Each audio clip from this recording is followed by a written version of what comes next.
Good morning to all. Myself Sonakshi Majumdar. Today I am going to teach you class 6th SST Geography Chapter 1 The Earth in the Solar System. This is topic 2. So get ready.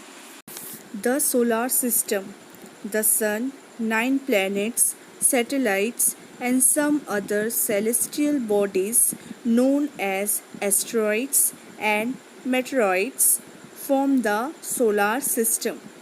We often call it a solar family with the sun as its head.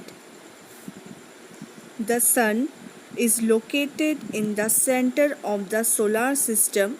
It is very huge in size and made up of extremely hot gases. It provides the pulling force that binds the solar system.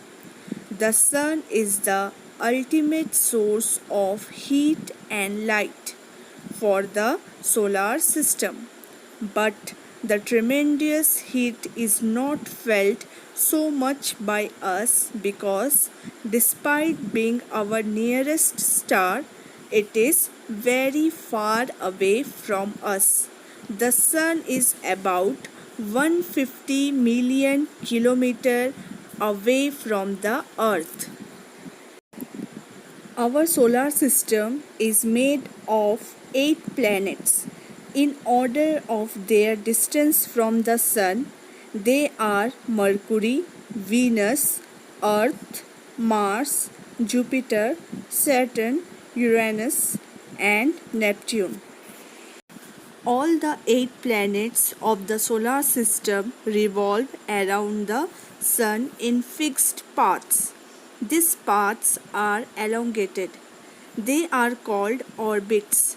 The nearest planet to the sun is Mercury. It takes only about 88 days to complete one round along its orbit. Venus is considered as Earth's twin because its size and shape are very much similar to that of the Earth. Till recently, August 2006, Pluto was also considered a planet. However, in a meeting of the International Astronomical Union, a decision was taken that Pluto, like other celestial objects discovered in recent past, may be called dwarf planets. The Earth is the third nearest planet to the Sun. It is the fifth largest planet in size. It is slightly flattened at the poles. That is why its shape is described as a geoid. Geoid means an Earth-like shape. Conditions favorable to support life are probably found in only on the Earth. The Earth is neither too hot nor too cold. It has air and water, which are very essential for our survival. The air has life supporting gases like oxygen. Because of these reasons, the Earth is a unique planet in the solar system. The Earth appears blue from the outer space because its two-thirds surface is covered by water. It is therefore called a blue planet.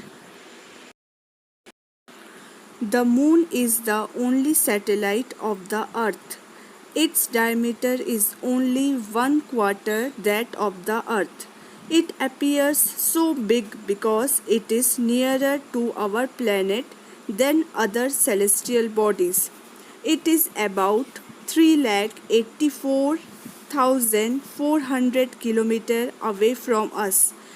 Now you can compare the distance of the Earth from the Sun and that from the Moon. The Moon revolves around the Earth in about 27 days. It takes exactly the same time to complete one spin. As a result, only one side of the moon is visible to us on the earth. The moon does not have conditions favorable for life. It has neither water or air. It has mountains, plains, and depressions on its surface. This casts shadows on the surface of the moon. You can see full moon and observe these shadows. Now, our next topic is asteroids.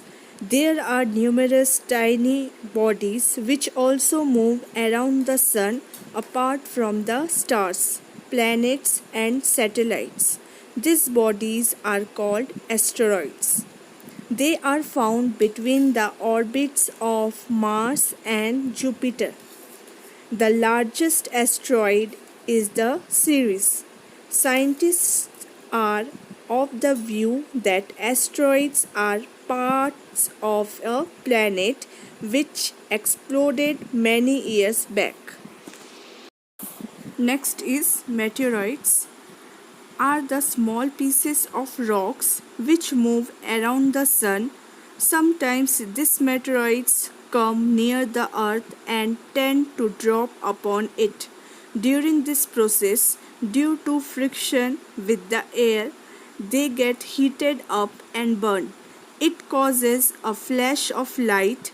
Sometimes a meteor, without being completely burned, falls on the earth and creates a hollow. Do you see a whitish board band like a white glowing path across the sky on a clear starry night? It is a cluster of millions of stars. This band is the Milky Way galaxy. Our solar system is a part of this galaxy. It was imagined to be a river of light flowing in the sky in the ancient India. Thus, it was named Akash Ganga. A galaxy is a huge system of billions of stars and clouds of dust and gases.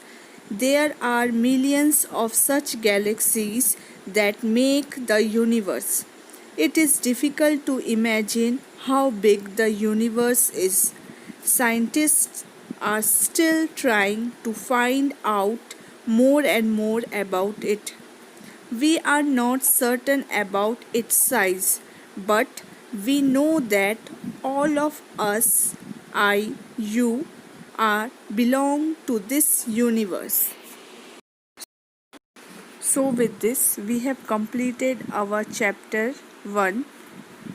Your homework is to read the chapter and I will give you terminology. You have to write it in your geography notebook in a good handwriting.